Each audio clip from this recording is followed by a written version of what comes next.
China में बड़ी छोटी सब मिला के 200 मोटरसाइकिल कंपनीज हैं। जापान में 4 बड़ी टू व्हीलर कंपनीज हैं और इंडिया में लगभग 6 बड़ी टू व्हीलर कंपनीज हैं। 2021 की रेवेन्यू और टू व्हीलर सेल्स के हिसाब से बनाई गई ये रिपोर्ट बताती है कि दुनिया के टॉप 10 मोटरसाइकिल कंपनीज में 4 तो सिर्फ इंडिया की ही हैं और 3 जापान की हैं। लेकिन चाइना में 200 बड़े टू व्हीलर मैन्युफैक्चरर्स होने के बाद भी इस टॉप 10 लिस्ट में चाइना की एक भी कंपनी एग्जिस्ट नहीं करती है। इंडियन ब्रांड्स के टॉप 10 लिस्ट में आने की वजह सिर्फ हमारे देश की बहुत बड़ी आबादी ही नहीं है, बल्कि इसलिए भी वो वहाँ पर एग्जिस्ट करते हैं क्योंकि इंडियन ब्रांड्स अपने टू व्हीलर्स को भारी मात्रा में बाहर एक्सपोर्ट करते हैं। जैसे कि बजाज का ऑलमोस्ट 50% रेवेन्यू बाइक्स को बाहर बेचकर आता है। वो अपनी बाइक्स को ऑलमोस्ट 70 देशों में बेचते हैं, टीवीएस 60 देशों में और हीरो 40 देशों में प्रेजेंट है। और ऐसा भी नहीं है कि ये वहाँ पर कोई एवरेज बिजनेस कर रहे हैं। अगर मैं आपको अफ्रीका कॉन्टिनेंट का एग्जांपल दूं तो रिपोर्ट्स के मुताबिक अफ्रीका में ऑलमोस्ट 200 चाइनीज कंपनीज ऑपरेट करती थी, लेकिन इंडिया की सिर्फ बजाज और टीवीएस ने अपने 2-3 मॉडल्स की मदद से ही वहाँ पर 200 में से 160 चाइनीज कंपनीज को बंद करवा दिया है और अब वहाँ पर सिर्फ 40 चाइनीज कंपनीज ही ऑपरेट करती हैं।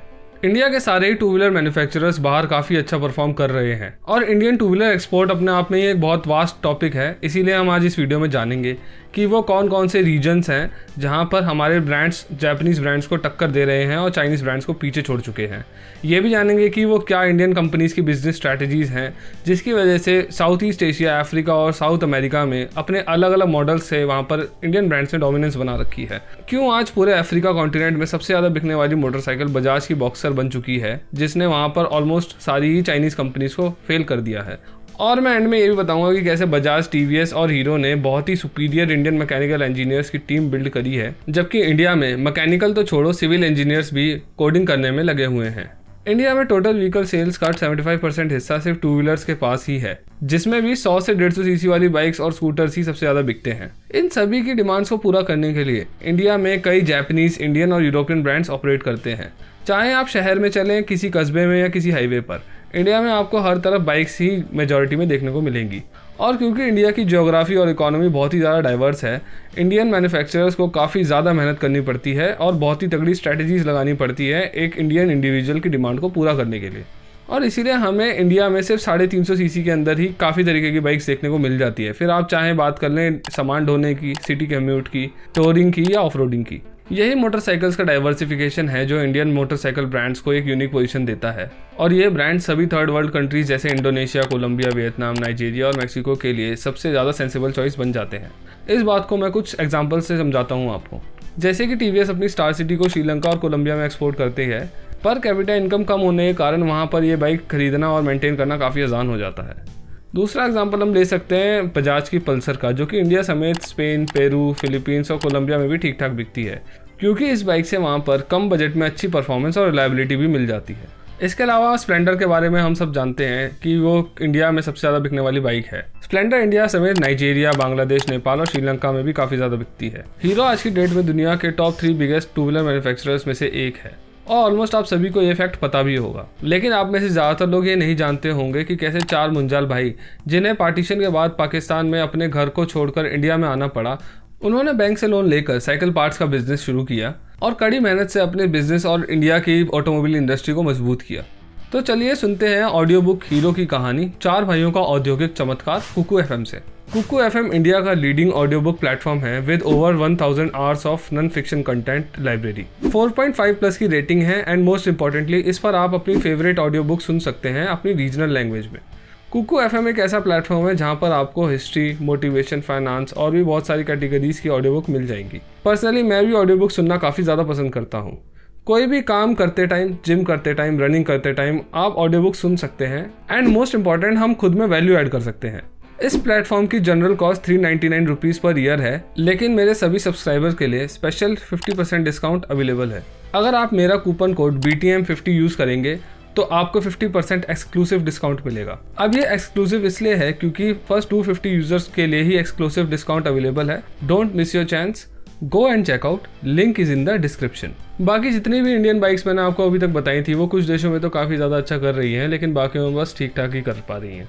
पर एक मोटरसाइकिल ऐसी है जिसने पूरे के पूरे अफ्रीका कॉन्टिनेंट पर ही अपना दबदबा बना रखा है और उसका नाम है बजाज बॉक्सर। अर्ली 2000s में नाइजीरिया जैसे अफ्रीकन देशों में ज़्यादातर चाइनीज़ कंपनीज ही अपनी बाइक्स बेचा करती थी और वो इसलिए क्योंकि अफ्रीका के देश दुनिया के कुछ सबसे गरीब देशों में शामिल हैं और चाइनीज़ बाइक्स काफ़ी ज़्यादा सस्ती होती थी।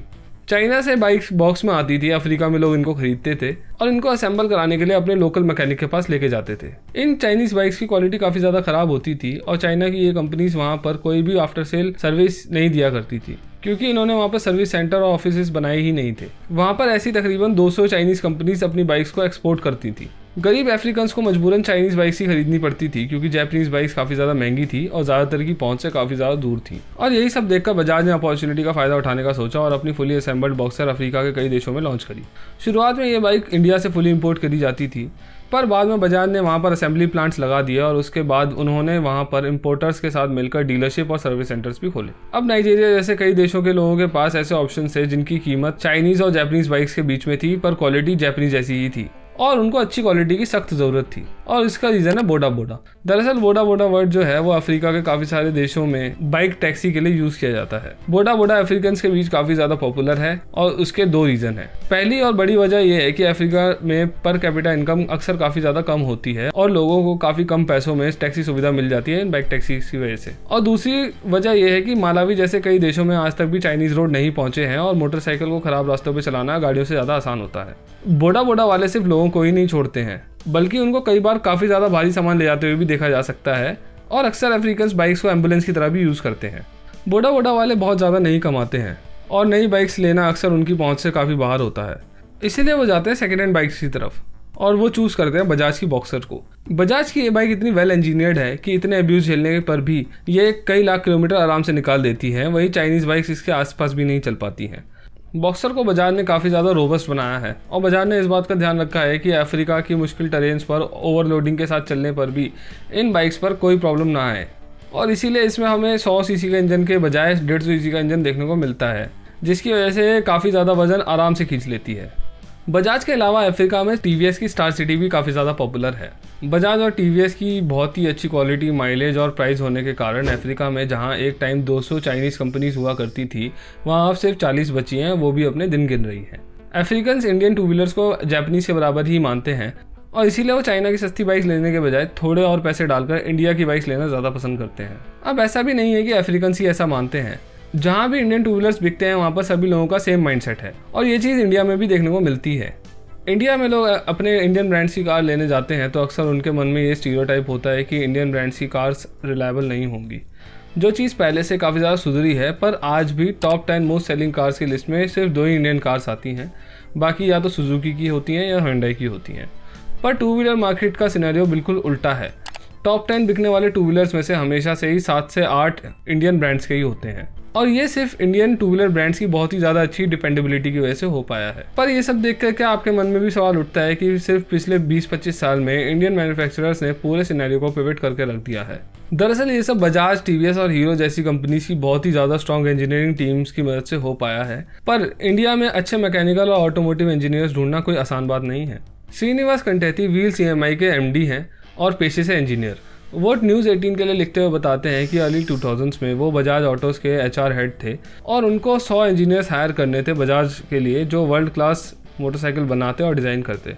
पर वो जब IIT जैसे बड़े इंस्टीट्यूट में गए तो वहाँ पर वो 15 कॉलेजेस में से सिर्फ 10 इंजीनियर्स को हायर कर पाए और उसका रीज़न ये था कि मैकेनिकल इंजीनियरिंग करने के बाद भी लोग टेक कंपनीज़ में ज़्यादा जाना चाहते थे मैन्युफैक्चरिंग के बजाय। इसीलिए उन्होंने बाकी कंपनीज से 3 गुना ज़्यादा सैलरी देकर हायरिंग करी, जो कि TCS जैसी कंपनीज के लिए काफ़ी मुश्किल था क्योंकि उन्हें 2000 इंजीनियर चाहिए थे और बजाज को सिर्फ 100। पर जब वो टॉपर्स का इंटरव्यू लेते हैं तो उन्हें पता लगता है कि ये सो कॉल टॉपर्स प्लान और एलिवेशन देखकर भी साइड व्यू ड्राफ्ट नहीं कर सकते हैं, क्योंकि इन टॉपर्स का ध्यान पढ़ने में और कोडिंग करने में ज़्यादा था। तो वो ऐसे इंजीनियर्स ढूंढते हैं जो सच में गाड़ी बनाने को लेकर पैशनेट हो, ना कि सिर्फ सैलरी को लेकर। वो इंग्लिश के बजाय हिंदी और भी कई रीजनल लैंग्वेजेस में इंटरव्यू कंडक्ट करते हैं ताकि इंटरव्यू के टाइम इंजीनियर्स का ट्रू पोटेंशियल निकल के सामने आ सके। बजाज के अलावा हायरिंग का ये प्रोसेस साउथ में TVS भी अपना रही थी। ये सब देखने से एक बात क्लियर होती है कि इंडिया में अभी मैकेनिकल इंजीनियरिंग को लेकर बहुत ज़्यादा लोग पैशनेट नहीं हैं, और अगर हैं भी तो या तो कॉलेजेस प्रैक्टिकल नॉलेज नहीं दे रहे हैं या उनको सैलरी अच्छी नहीं मिल रही है, इसीलिए वो दूसरी फील्ड्स में शिफ्ट हो जाते हैं। टू व्हीलर्स में हम चाइना से तो क्या बहुत सारे देशों से आगे आ चुके हैं, पर हमें समझना होगा कि अगर इंडिया को चाइना से मुकाबला करना है और उसको हर चीज़ में पीछे छोड़ना है तो मैन्युफैक्चरिंग बहुत ज़्यादा बढ़ानी होगी और उसके लिए कंपेटेबल इंजीनियर्स लगेंगे। सिर्फ कोडिंग करने से काम नहीं चलने वाला है। अगर मेरी वीडियो से आपके टाइम में वैल्यू ऐड हुई हो तो please consider subscribing this channel, क्योंकि ऐसी वीडियो बनाने में काफ़ी ज़्यादा मेहनत लगती है और इस वीडियो को लाइक करें, शेयर करें और अपने विचार कमेंट्स में छोड़ें। और जाते जाते आप सभी ऑडियो बुक हीरो की कहानी 4 भाइयों का औद्योगिक चमत्कार जरूर सुने कुकू FM से। Use my coupon code BTM50 तो आपको 50% एक्सक्लूसिव डिस्काउंट मिलेगा। ये डिस्काउंट फर्स्ट 250 यूजर्स के लिए ही होगा, so don't miss your chance. Link is in the description. Thank you.